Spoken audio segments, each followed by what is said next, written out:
말씀은 오전에 이어서 요한계시록 11장 12절부터 들어가겠습니다. 요한계시록 11장 12절입니다.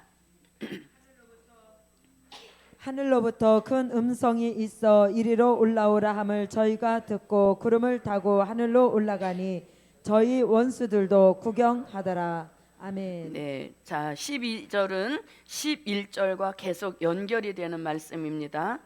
자, 이제 3일 반 동안 쓰러져 죽어있던, 다시 예언하던 하나님의 입맞은 종들 시체 속에 무엇이 들어가서, 생기가 들어가서 자기 발로 일어섬과 동시에 12절 같은 큰 음성이 하늘로부터 들리게 되는 것입니다.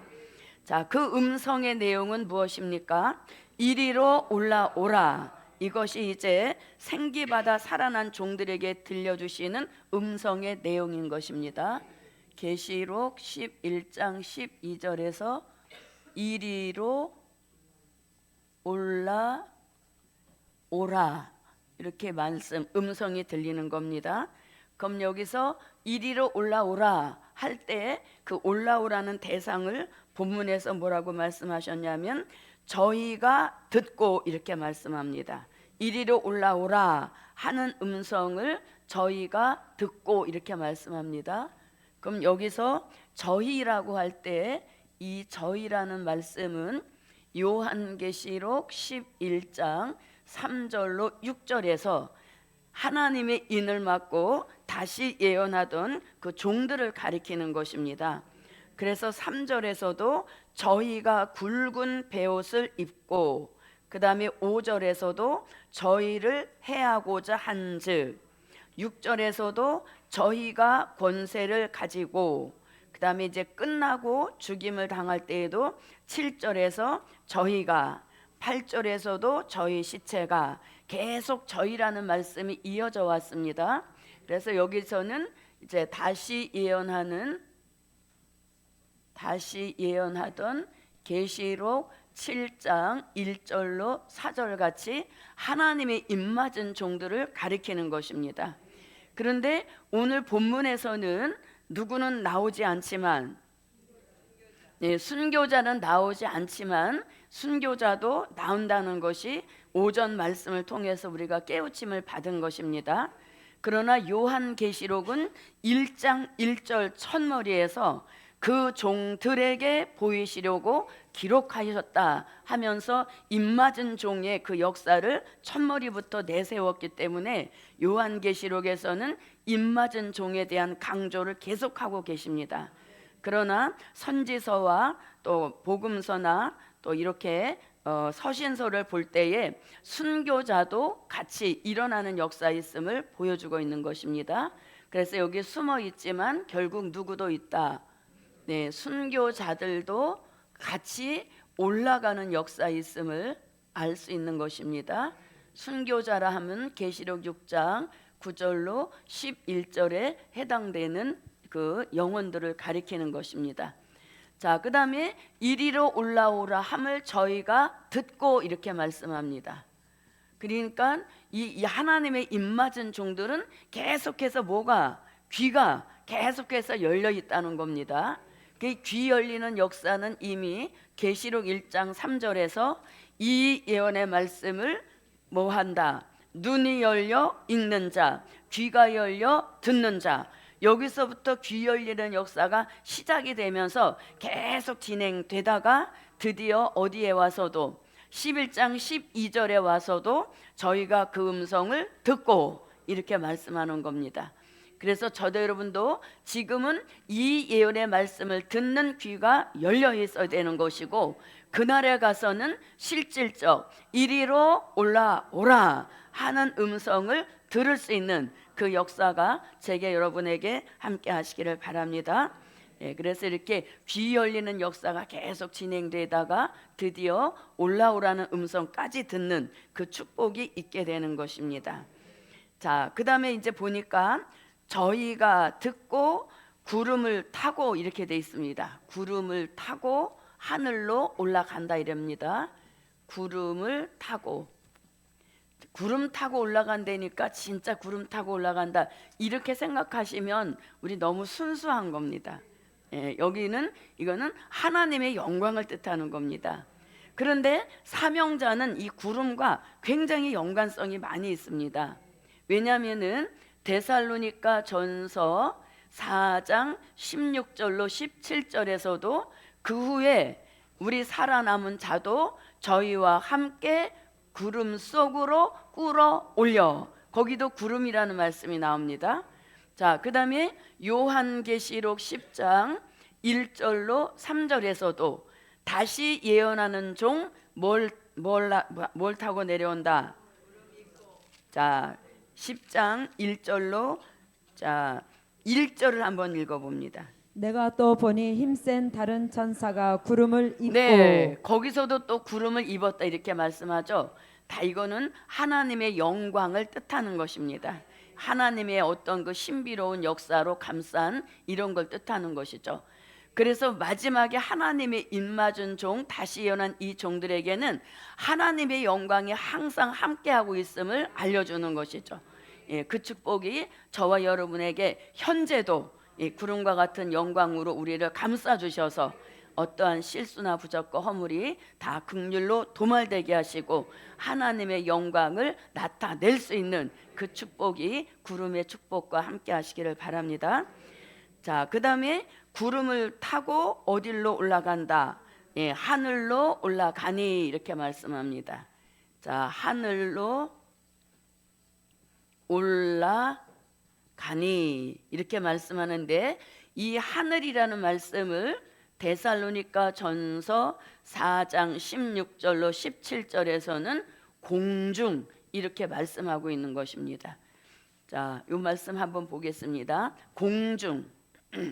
주께서 호령과 천사장의 소리와 하나님의 나팔로 치니 하늘로 쫓아 강림하시리니 그리스도 안에서 죽은 자들이 먼저 일어나고 그 후에 우리 살아남은 자도 저희와 함께 구름 속으로 끌어올려 공중에서 주를 영접하게 하시리니 그리하여 우리가 항상 주와 함께 있으리라. 네. 아멘. 그래서 사도 요한은 하늘이라고 했다면 사도 바울은 공중이라 했습니다. 그래서 올라감으로 누굴 영접한다? 주의 재림을 영접하게 하시는 이 축복이 이제 실질적으로 이루어지는 것입니다. 정말 이리로 올라오라 하는 음성을 듣고 우리가 하나님의 역사 속에 끌어올리는, 그걸 해서 우리가 어디까지 올라간다? 공중까지 올라간 이런 역사인 것입니다. 정말 장관이 아니겠습니까? 자, 우리가 최고, 성경에서 최고 멋있는 장면을 꼽으라 하면 어떤 장면을 꼽겠습니까? 뭐 개인적인 차이가 있겠지만 홍해가 갈라지는 그런 역사, 볼만한 그 광경이 볼만하지 않았겠습니까? 근데 그보다 더 신비로운 일이 14만 4천 그리고 순교자들 얼마나 많은 수가 동시에 사건 올라가는 그 사건 구경할 만하죠. 그러니까 여기서 뭐 하더라? 구경하더라 그랬잖아요. 얼마나 그 광경이 대단하면은 구경하더라 연거푸 2번 말씀하죠. 11절에서도 구경하더라, 12절에서도 구경하더라. 그래서 이렇게 우리는 무슨 꾼으로 남아있지 말고 그렇죠. 구경꾼으로 남아있지 말고 부러움, 선망의 대상이 되어서 올라가는 그 축복 함께 하시기를 바랍니다. 올라갈 때 그 기분이 어떻겠습니까? 올라갈 때 그 기분은 이게 상상만으로는 표현이 부족할 것 같습니다. 그날에 올라가는 그 역사, 그리고 우리가 올라갈 때 왜 올라가는구나 이걸 알고 올라갈 거 아닙니까? 왜? 이렇게 배운 것이니까.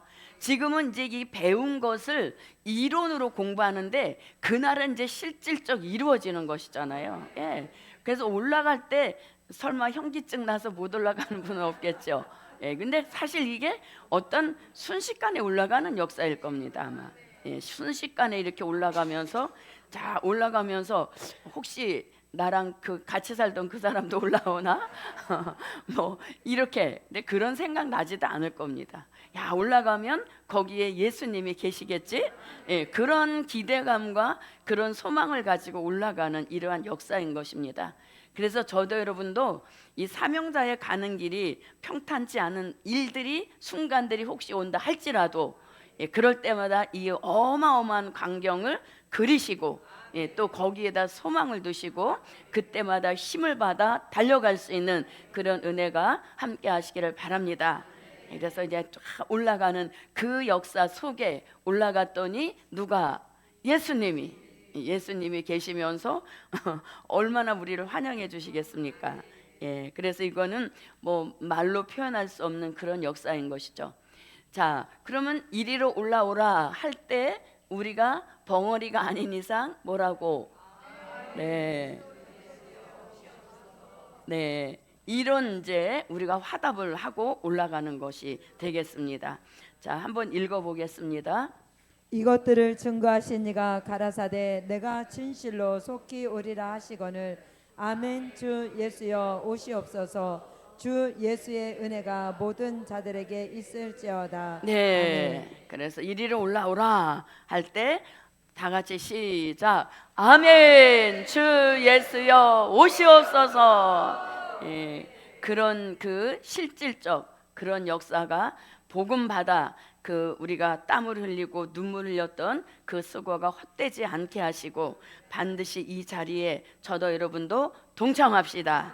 네, 그래서 이렇게 올라가는 역사인 겁니다. 자, 그랬더니 이렇게 올라가니까 저희 원수들도 무엇하더라? 구경하더라. 얼마나 멋있는 구경이겠습니까 이게. 자, 그래서 여기서 원수라고 하는 것은 무적행으로부터 올라온 짐승, 우리를 죽였던 그리고 그 외에 많은 동조자들을 가리키는 것입니다. 자, 이렇게 이제 올라가는 역사 아쉽지만 또 여기서 이제 마치고 자, 그다음에 이제 13절로 한번 들어가 보겠습니다. 그 시에 큰 지진이 나서 성 10분의 1이 무너지고 지진에 죽은 사람이 7천이라. 그 남은 자들이 두려워하여 영광을 하늘의 하나님께 돌리더라. 네. 아멘.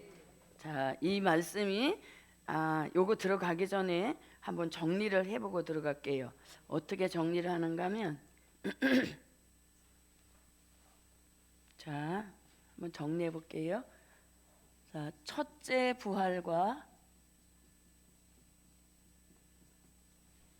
부활이란 말씀은 계시록 20장 4절로 6절에 있습니다. 첫째 부활과 들림 받는 역사. 이 말씀은 계시록 11장 11절부터 12절에 있습니다. 요게 이제 제목입니다. 자, 그러면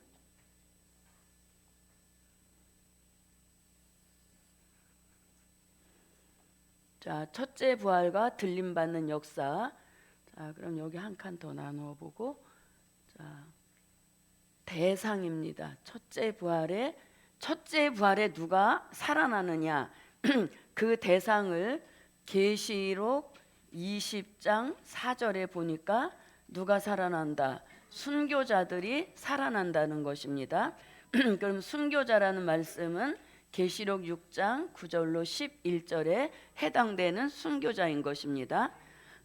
또 계시록 20장 4절에 보니까 첫째 부활에 살아나는 대상이 계시록 20장 4절에 보니까 하나님의 입맞은 종들 또한 첫째 부활로 순교자와 함께 살아난다는 것입니다.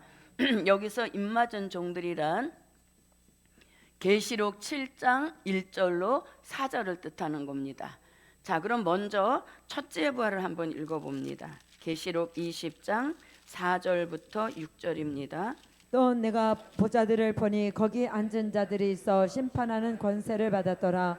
또 내가 보니 예수의 증거와 하나님의 말씀을 인하여 목배임을 받은 자의 영혼들과 또 짐승과 그의 우상에게 경배하지도 아니하고 이마와 손에 그의 표를 받지도 아니한 자들이 살아서 그리스도로 더불어 1000년 동안 왕노릇하니 그 나머지 죽은 자들은 그 1000년이 차기까지 살지 못하더라. 이는 첫째 부활이라. 이 첫째 부활에 참여하는 자들은 복이 있고 거룩하도다. 둘째 사망이 그들을 다스리는 권세가 없고 도리어 그들이 하나님과 그리스도의 제사장이 되어 1000년 동안 그리스도로 더불어 왕노릇하리라. 예. 아멘. 자, 6절에서 이 첫째 부활에 참여하는 자들 이렇게 말씀합니다. 그러면 이 첫째 6절 첫째 줄에서 이 첫째 부활에 참여하는 자들 이렇게 말씀했는데 그럼 이 자들이 누구냐? 그 사람들이 4절에서 말씀합니다. 4절에 보니까 또 내가 보좌들을 보니 거기 앉은 자들이 있어 심판하는 권세를 받았더라. 그러니까 이 첫째 부활에 참여하는 종들에게는 보좌에도 앉게 하시고 심판의 권세, 심판하는 권세도 주신다는 겁니다.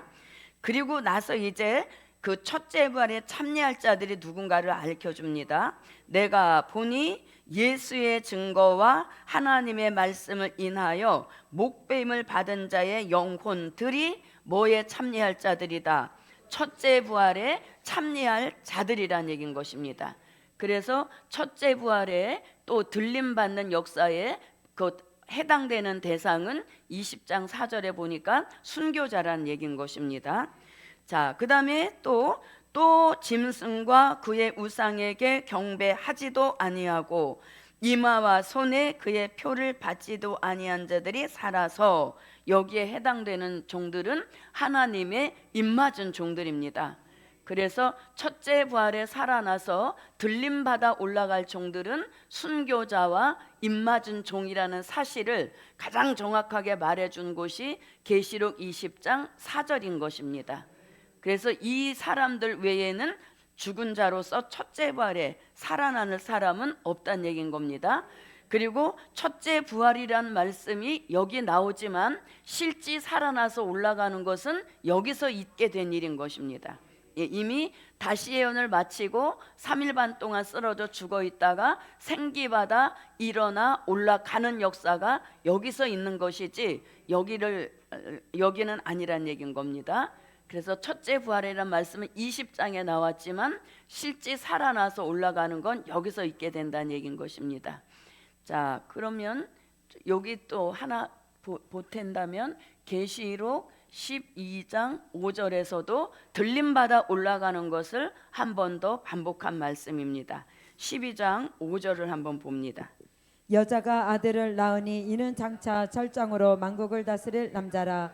그 아이를 하나님 앞과 그 보좌 앞으로 올려가더라. 네, 아멘. 그래 11장 12절을 한 번 더 반복한 것입니다. 자, 그러면 첫째 부활로 살아난다는 예언이 있습니다. 첫째 부활로 살아난다. 그러면 이 순교자가 살아나는 예언, 순교자가 살아나는 예언은 이사야 26장 19절 상반절에서 이사야 선지자가 순교자가 첫째 부활에 살아날 것을 이렇게 표현했습니다. 이사야 26장 19절 상반절입니다. 주의 죽은 자들은 살아나고. 아멘. 주의 죽은 자들은 살아나고. 이것이 누구의? 첫째 부활로 살아난 순교자가 살아날 것을 예언한 말씀입니다. 자, 그 다음에 입맞은 종들도 첫째 부활에 살아날 것을 이사야 선지자가 이사야 26장 19절 중반절에서 예언했습니다. 중반절 읽어봅니다. 우리의 시체들은 일어나리이다. 네, 아멘. 우리의 시체. 그 시체라는 말씀이 아까 우리가 보니까 계시록 11장 7절 이하에서 나오는 시체와 같은 시체로서 하나님의 입맞고 다시 예언하다가 무적행으로부터 올라온 짐승에게 죽임을 당한 입맞은 종들의 시체와 같은 시체인 것입니다. 그래서 이렇게 첫째 부활로 순교자 살아나는 예언, 첫째 부활로 입맞은 종이 살아날 것을 예언했습니다. 자, 그러면 이제 예언도 있지만 또 이렇게 첫째 부활에 살아날 것을 말씀한 참고 구절도 있습니다. 예언도 있지만 참고 구절도 있습니다. 먼저 자 먼저 순교자들에 대한 부활하는 역사, 순교자가 첫째 부활로 살아날 것을 말씀한 참고 구절 중에서 히브리서 11장 35절에서 순교자는 첫째 부활로 살아나는데 이렇게 표현했습니다. 히브리서 11장 35절입니다. 여자들은 자기의 죽은 자를 부활로 받기도 하며 또 어떤 이들은 더 좋은 부활을 얻고자 하여 악형을 받되 구차히 면하지 아니하였으며. 네, 무슨 부활? 더 좋은 부활. 더 좋은 부활. 누구에게? 순교자에게. 왜? 순교했기 때문에, 악형을 받았기 때문에 살아날 때는 더 좋은 부활. 그것을 사도 요한은 뭐라 했다? 첫째 부활이라고 한 거죠. 더 좋은 부활을 사도 요한은 첫째 부활이라고 한 것입니다. 자, 그 다음에 또 이렇게 순교자가 첫째 부활로 살아날 것을 데살로니가 전서 4장 16절에서 말씀했고, 고린도 전서 15장 51절로 52절에서도 순교자들이 먼저 일어난다, 먼저 살아난다는 말씀을 바울이 하고 있습니다. 데살로니가 전서 4장 16절만 봅니다. 주께서 호령과 천사장의 소리와 하나님의 나팔로 치니 하늘로 쫓아 강림하시리니 그리스도 안에서 죽은 자들이 먼저 일어나고. 네, 그리스도 안에서 죽은 자들이 먼저 일어난다는 겁니다. 먼저니까 무슨 부활이다? 그렇죠. 먼저 일어나니까 첫째 부활이라는 얘기인 것이죠. 아까 히브리서에서는 또 뭐라고? 더 좋은 부활 이렇게 표현했는데 이게 다 순교자가 첫째 부활로 살아날 것을 말씀한 것입니다. 자, 그 다음에 고린도전서 15장 51절부터 52절까지만 한번 읽어보겠습니다. 보라, 내가 너희에게 비밀을 말하노니 우리가 다 잠잘 것이 아니요 마지막 나팔의 순식간에 호련히 다 변화하리니 나팔 소리가 나매 죽은 자들이 썩지 아니할 것으로 다시 살고. 네, 죽은 아멘. 자들이 썩지 아니할 것으로 다시 살고. 거기까지가 누구? 순교자들이 첫째 부활로 살아날 것을 바울이 데살로니가 전서에서 고린도 전서에서 말씀하고 있는 것입니다. 자, 요것이 이제 입맞은 종들이 첫째 부활로 살아날 것을 참고로 한 구절이 되겠습니다. 그럼 이제 입맞은 종들에 대한 첫째 부활로 살아날 것을 말씀한 참고 구절입니다. 먼저 데살로니가 전서 4장 17절에서 그리고 고린도 전서 15장 52절 하반절부터 시작해서 54절까지가 누구에 대한 하나님의 입맞은 종들 또한 첫째 부활에 살아날 것을 이렇게 바울이 참고로 말씀했습니다. 데살로니가 전서 4장 17절입니다. 그 후에 우리 살아남은 자도 저희와 함께 구름 속으로 끌어올려 공중에서 주를 영접하게 하시리니 그리하여 우리가 항상 주와 함께 있으리라. 네. 아멘. 자, 그래서 16절은 먼저 살아나는 순교자, 그 후에 우리 살아남은 자도라고 할 때 저희와 함께 구름 속으로 끌어올려 이렇게 말씀합니다. 그러면 저희와 함께 구름 속으로 끌어올려 할 때 저희는 누구? 그렇지, 순교자들인 것이죠. 순교자와 함께 입맞은 종들이 구름 속으로 끌어올려지는 역사 있음을 말씀하고 있습니다. 자, 그 다음에 고린도전서 15장 52절부터 54절입니다. 나팔 소리가 나매 죽은 자들이 썩지 아니할 것으로 다시 살고. 네, 거기서 다시 살고 이렇게 말씀했는데 거기다가 이렇게 한 문장에 끝났다는 표시를 이렇게 해주면 더 좋은 거죠. 여기까지가 누구의 부활이니까 순교자들이 살아나는 부활. 이렇게 하면 이제 한 문장이 끝나고 다른 문장으로 넘어간다는 겁니다. 자, 읽어주십시오. 우리도 변화하리라. 이 썩을 것이 불갑을 썩지 아니할 것을 입겠고 이 죽을 것이 죽지 아니함을 입으리로다.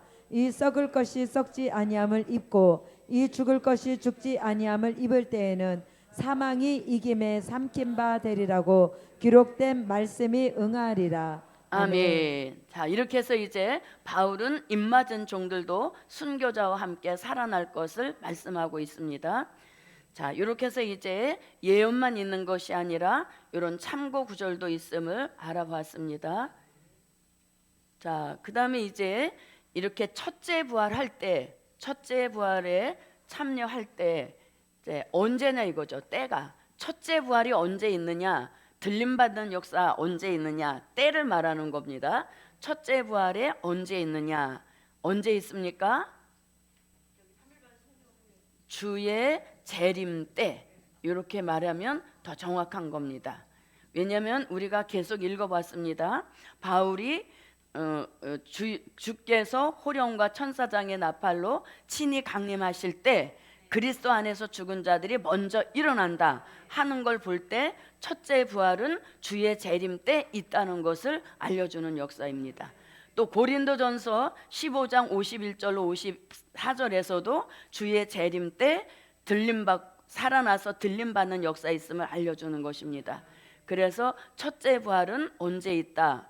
네, 주의 재림 때. 왜? 들림받아 올라가서 주의 재림을 영접하게 하시기 위한 역사인 것입니다. 그래서 이렇게 첫째 부활이 있는 때는 언제다? 주의 재림의 때.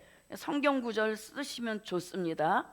뭐라고? 데살로니가 전서 4장 16절로 17절에 보니까 공중으로 끌어올린다. 언제? 주의 재림 때 먼저 일어나서, 이런 말씀을 참고해 볼 때 재림 때 첫째 부활이 있게 된다는 것입니다. 자, 그 다음에 첫째 부활로 살아날 때 어떤 체질로 살아나게 되느냐. 자, 순교자들은 뭘로 살아난다? 네, 부활체로 살아나는 것입니다. 순교자들은 첫째 부활 때 부활체로 살아납니다. 그 부활체로 살아난다는 말씀이 고린도전서 15장 51절로 52절에서 뭐라고? 그리스도 고린도전서 15장 51절에서 뭐라고?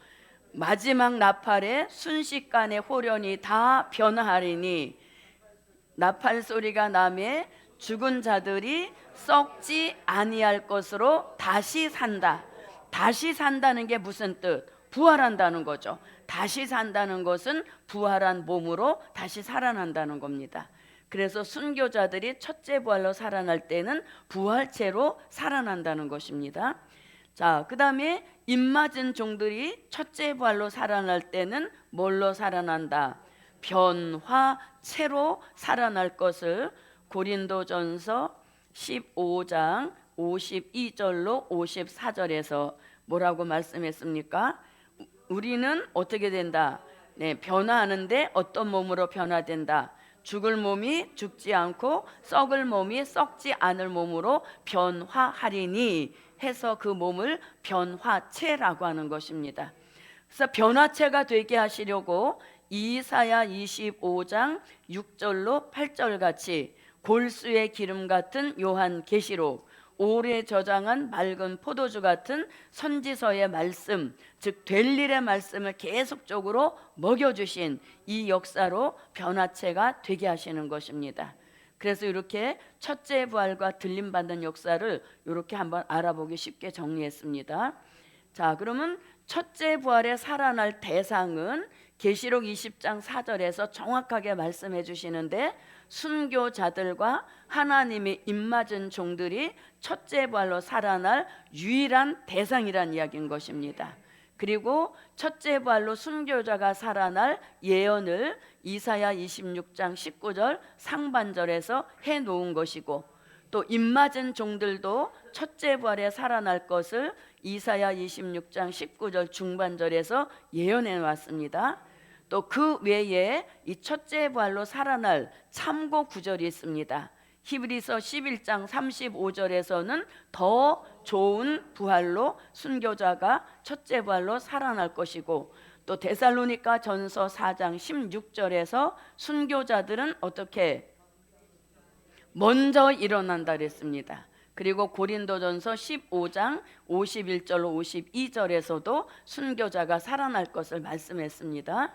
그런가 하면 입맞은 종들이 첫째 부활로 살아날 것을 데살로니가전서 4장 17절에서 말씀했고, 또 고린도전서 15장 52절로 54절에서 입맞은 종들이 주의 재림 때 살아날 것을 말씀했습니다. 그리고 첫째 부활과 듭림 받는 것은 요 주의 재림 때에 첫째 부활이 있게 된다는 것입니다. 그 구절은 데살로니가전서 4장 16절로 17절에서 아주 정확하게 말씀하시고, 이것도 여기서 되는 것이 아니라 어디를 내다본 것, 계시록 11장 11절로 12절을 내다본 말씀이 되겠습니다. 자, 그 다음에 첫째 부활 때 순교자들은 부활체로 살아나서 들림받아 올라갈 역사를 말씀한 것이고, 그 다음에 입맞은 종들은 변화체가 되어서 들림받아 올라가 주의 재림을 영접하게 하시는 이런 역사와 축복을 주신다는 것입니다. 그래서 이렇게 첫째 부활에 대한 말씀을 이렇게 한번 요약해 봤습니다. 도움이 되셨습니까? 네. 자, 그러면 다시 와 보십시오. 이제 계시록 11장으로 한번 와 봅니다. 자, 그 시에 큰 지진이 나서 성 10분의 1이 무너지고 지진에 죽은 사람이 7천이라. 그 남은 자들이 두려워하여 영광을 하늘의 하나님께 돌리더라. 이렇게 말씀했습니다. 자, 그럼 이제 요한계시록 11장 13절에서 그 시에 이랬습니다. 그 시에. 자, 그럼 요 그 시는 우리가 둘째 화 공부할 때 이미 배웠던 말씀입니다. 자, 그 시는 똑같은 시에 두 가지 사건이 한 번에 일어난다 그랬습니다. 그러면 계시록 11장 13절에서 그 시 하면 하나의 사건은 어디에서 찾아야 된다? 네, 그 윗구절입니다. 계시록 11장 12절. 그러면 계시록 11장 12절에서는 무슨 일이 일어났었습니까? 네, 들림 받는, 네, 이리로 올라오라는 음성을 듣고 구름을 타고 들림 받아 올라가는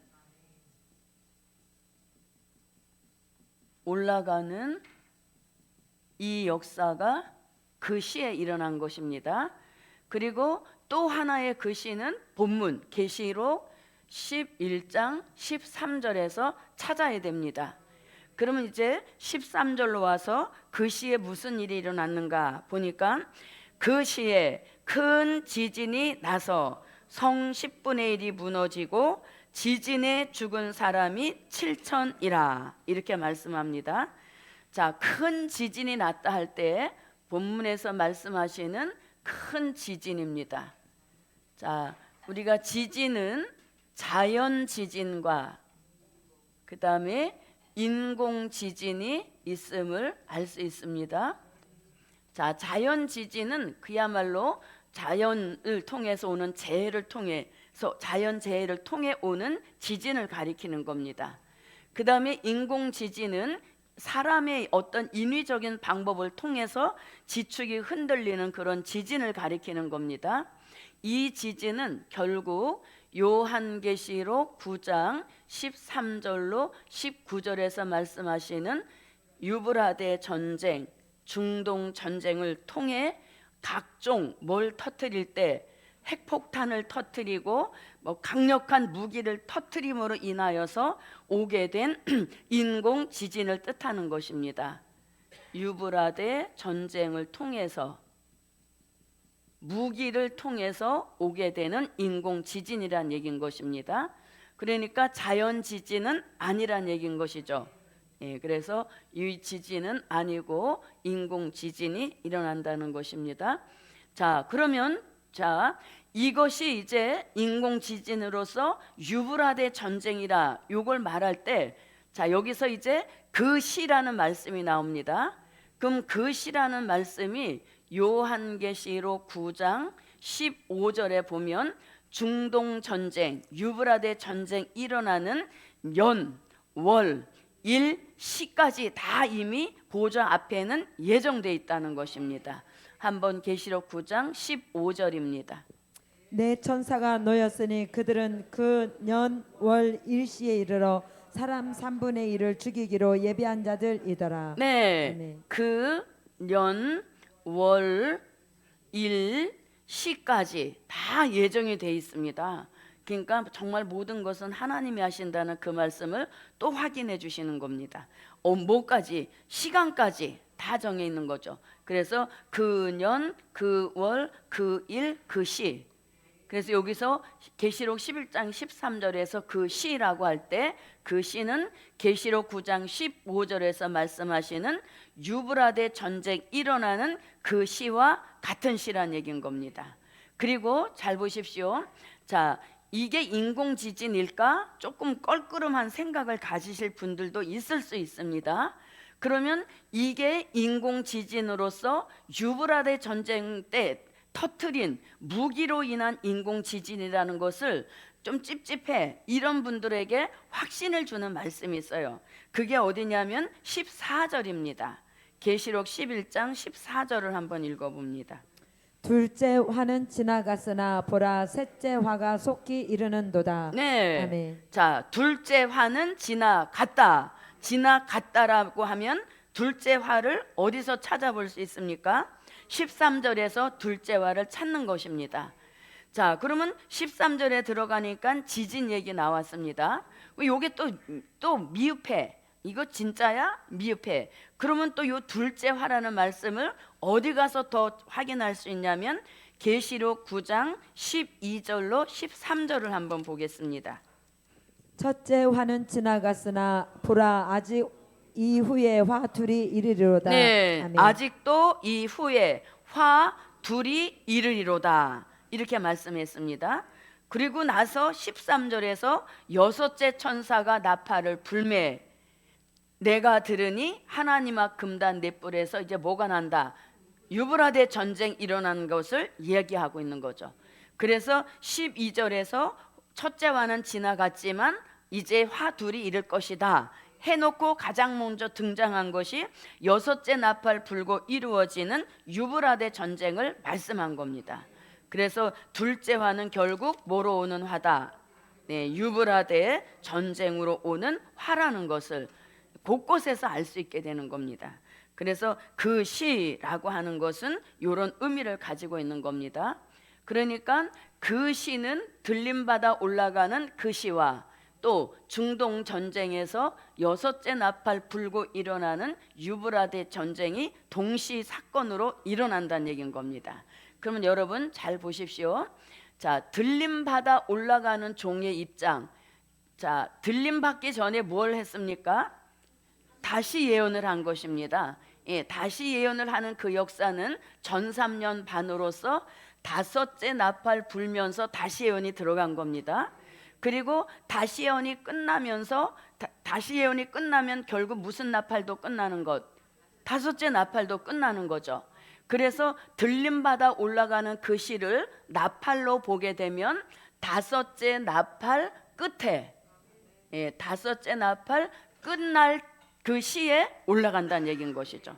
다섯째 나팔 끝나는 그 시에 뭘 다 마치고 다시 예언을 다 마치고 다섯째 나팔 끝난 그 시에 올라가게 된다는 겁니다. 그런가 하면 또 그 시에는 몇째 나팔이 불면서 여섯째 나팔을 불면서 중동 전쟁에서 그 시에 전쟁이 터진다는 얘기인 겁니다. 그런데 이거를 그냥 그 시로 묶어버린 겁니다. 그 시로. 그럼 이렇게 되는 겁니다. 잘 들어보세요. 자, 24시 오늘이 끝나가는 오늘의 입장에서는 24시가 하루를 끝내는 시간입니다. 그러나 내일의 입장에서 본다면 요 24시는 몇 시?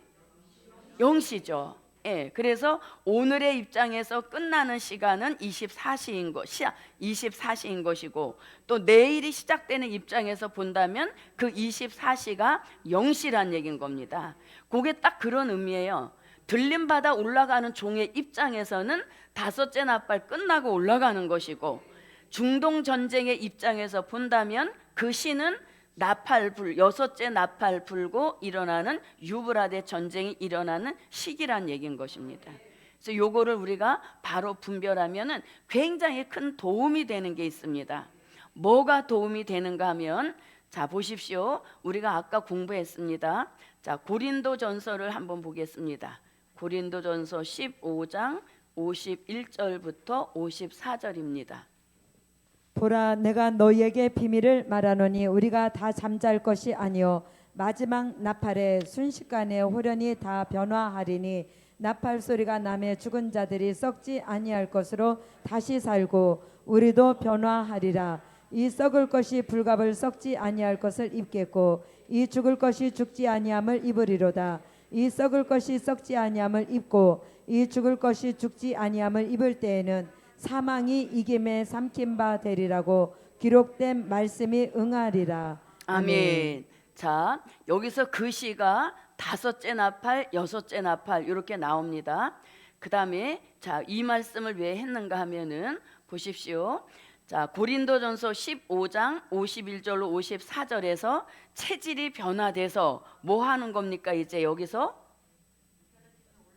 올라가는 역사를 말한 것이잖아요. 순교자들은 부활체로 살아나서 들림받아 올라가는 것이고, 입맞은 종들은 변화체가 돼서 들림받아 올라가는 거죠. 올라간다는 것은 주의 재림이 있기 때문에 올라가는 것입니다. 그런데 바울이 여기다 뭐라 그랬냐면 마지막 나팔에, 이렇게 말하면서 마지막 나팔에 들림받아 올라간다 이렇게 말한 겁니다. 그러니까 이 마지막 나팔을 일곱째 나팔로 보면서 일곱째 나팔 불고 들림받아 올라간다 이렇게 본단 말입니다. 그런데 여기서 마지막 나팔이라고 해서 이렇게 연결시키면 안 돼요. 왜냐하면은 만약에 바울이 마지막 나팔에 들림받는다 이게 내용인데, 그러면 사도 요한이 말한 일곱째 나팔 불고 일어나는 사건과 이 사건이 같아야 이걸 뭘로 봐도 무방해.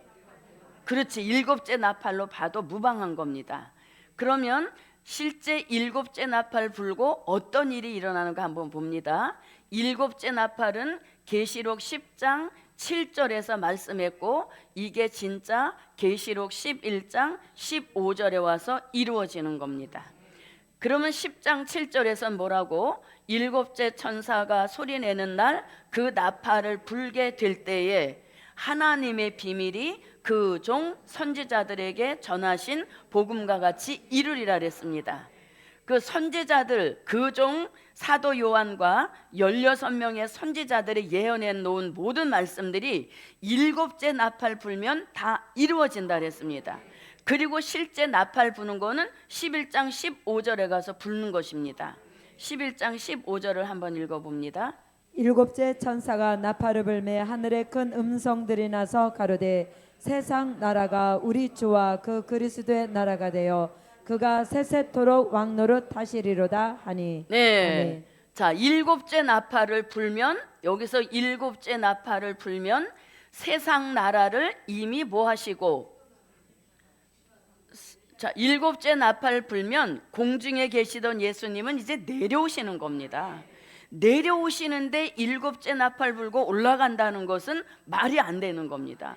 우리가 올라가는 것은 예수님이 공중에서 우리를 환영해 주시기 때문에 올라가는 역사인데, 실질적 일곱째 나팔을 불면은 공중에 계시던 예수님이 지상으로 내려오셔서 세상 나라를 심판하시고 이 세상 나라 전체를 뭘로 이루신다? 그리스도의 나라로 이루시는 일이 몇째 나팔 불고 일곱째 나팔 불고 일어나는 일들인 겁니다.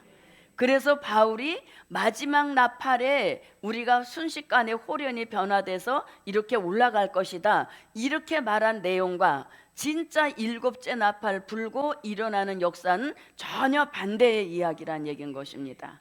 그래서 우리가 이 마지막 나팔에 대한 해석을 바로 해야 됩니다. 자, 사도 요한은 나팔에 대해서 첫째 나팔부터 일곱째 나팔을 차근차근하게 다 설명한 겁니다.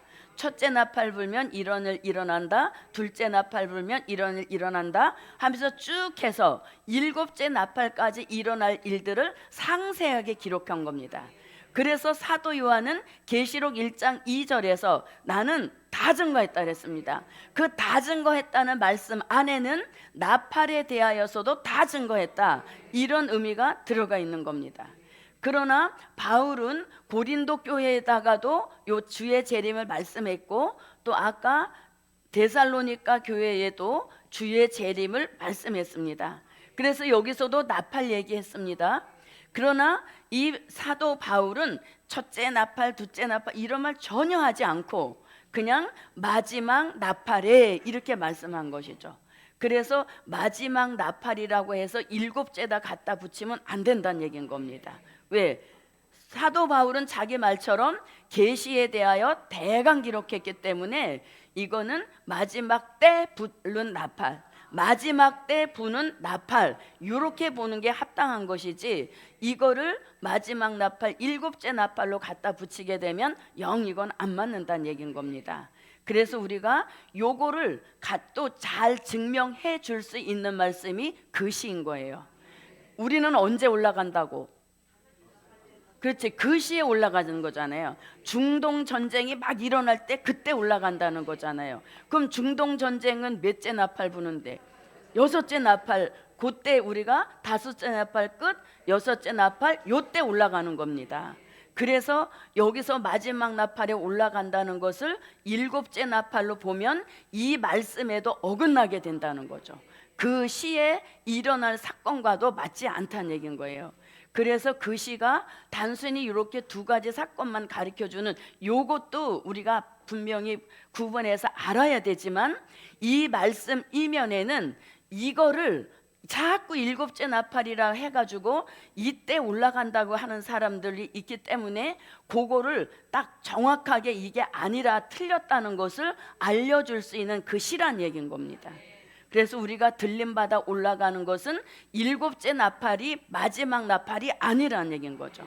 다섯째 나팔 끝나고 여섯째 나팔 부는 그 시기에 올라가는 역사인 겁니다. 그래서 바울이 여기서 마지막 나팔에 올라간다, 그러니까 이거를 일곱째 나팔 불고 올라간다 이렇게 하면은 안 된다는 얘기인 거죠. 예, 그래서 일곱째 나팔, 만약에 다시 한번 설명 들어가는 겁니다. 만약에 바울이 본 마지막 나팔이 사도 요한이 말씀한 일곱째 나팔과 같은 일곱째 나팔이라면 나팔 불고 일어난 사건도 같아야 되겠죠. 그런데 바울이 말한 마지막 나팔은 올라가는 역사인 겁니다. 순교자는 부활체로, 입맞은 종은 변화체가 돼서 이제 들림받아 올라가는 역사입니다. 그런데 실질적 사도 요한이 다 증거한 마지막 나팔, 일곱째 나팔에는 이미 뭐예요? 공중에 오셨던 예수님이 지상에 내려오셔서 세상 나라를 심판하시고 그리스도의 나라를 이루시는, 이게 마지막 나팔, 일곱째 나팔에 일어나는 일이란 얘기인 것이죠. 그래서 이게 일어난 사건과도 맞지 않는 것이고, 또 우리가 실질적 올라가는 것을 여기서 그 시 안에다가 올라가는 시를 넣어 놓으셨다는 얘기인 거죠.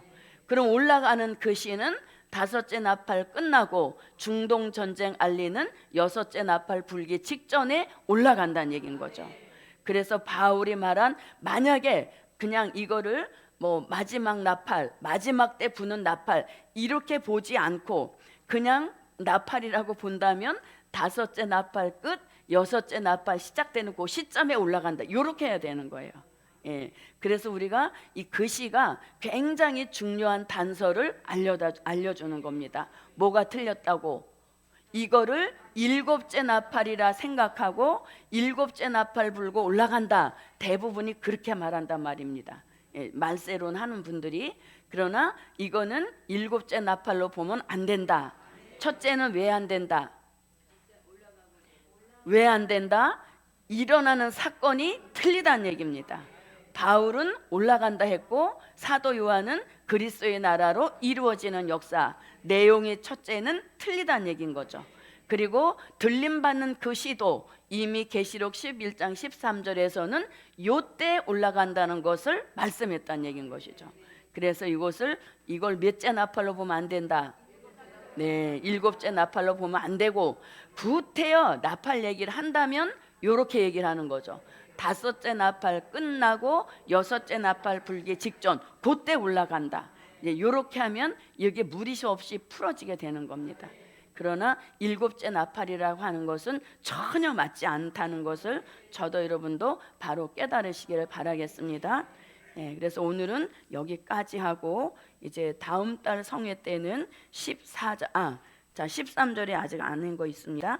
13절 다시 한번 읽어 주십시오.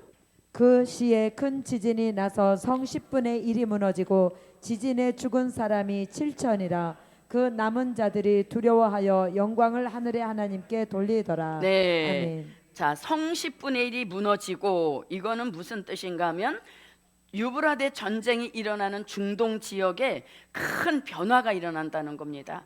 그래서 중동 지역 지도가 변할 만큼 막대한 영향을 미치는 전쟁이 유브라데 전쟁이라는 겁니다. 지금도 두바이 지역에는 인공섬을 만들어 놨죠. 저도 가보진 않았지만 뉴스를 통해 보니까 바다 한가운데다가 약간 역삼각형 같은 그런 이게 인공섬을 만들어 놔 가지고 어마어마한 그런 그 휴양지 뭐 이런 걸 만들어 놨다 하지 않습니까? 그렇게도 해서 이 중동 지역의 지도가 바뀌듯이 이 유브라데 전쟁을 통해서 다양한 무기가 사용되어지므로 중동 지방의 지도가 바뀔 만한 그런 일들이 일어난다는 것을 이렇게 말씀한 것이고, 그 다음에 죽은 사람이 7천이라 그랬습니다. 그런데 우리가 계시록 9장 15절과 계시록 9장 18절을 보면 사람 얼마가 죽는다? 3분의 1이 죽는다 그랬습니다. 그런데 여기서는 7천이라 이렇게 제 표현을 달리 했습니다. 자, 그 다음에 그 남은 자들이 두려워하여 영광을 하늘의 하나님께 돌리더라. 그럼 이건 누구를 가리키느냐? 그 나머지 사람들은 두려워서 영광을 하늘의 하나님께 돌리더라 그랬습니다. 그럼 이들은 누구냐 하면 계시록 12장 6절 같이 계시록 12장 13절로 16절 같이 어디에 들어가 있는, 네, 예비처에 들어가 있는 흰옷 입은 무리들이 자기네 예비처가 아닌 바깥에서는 지금 뭐가 일어나고 있습니까? 사람 3분의 1이 죽어가고 막 지진, 어마어마한 그런 인공 지진이 일어나고, 이러한 상황에서도 예비처를 안전하게 지켜 보호하고 계시니까 그걸 바라보면서 뭐라고? 두려워하여, 하나님은 이런 일도 하실 수 있는 분이로구나 해서 두려워하여서 영광을 하나님께 돌리더라, 이렇게 말씀하고 있는 겁니다. 그래서 이렇게 저도 여러분도 나팔에 대한 그 비밀을 바로 알으셔서 그런 얘기가 들어올 때는 이런 것들을 통해서 미혹받지 않는 것은 물론이려니와 설득까지 할 수 있는 그런 말씀의 무장과 정립이 저와 여러분에게 똑 떨어지게 될 수 있는 그 축복이 저에게도 여러분에게도 함께 하시기를 바랍니다. 기도드립니다. 고맙고 감사하신 아버지 하나님, 오늘도 이 될 일의 말씀을 통하여서 시끄러워지는 이 시대가 전쟁을 향하여 달려가고 있다는 것을 간접적으로 증명해 보이는 그 역사를 깨닫게 하신 것 감사드립니다. 더 감사한 것은 우리들에게 더 밝은 말씀, 더 밝은 진리로 인도해 주셔서 헷갈림 없이 갈 수 있는 크신 은총 주신 것 감사드립니다. 절기 끝날 저녁에 예비해 놓으셨던 강력한 역사들을 쏟아 부어 주시어서 남은 자의 축복을 증명하시는 큰 은총을 베푸시옵소서. 예수 그리스도의 이름으로 기도하옵나이다. 아멘.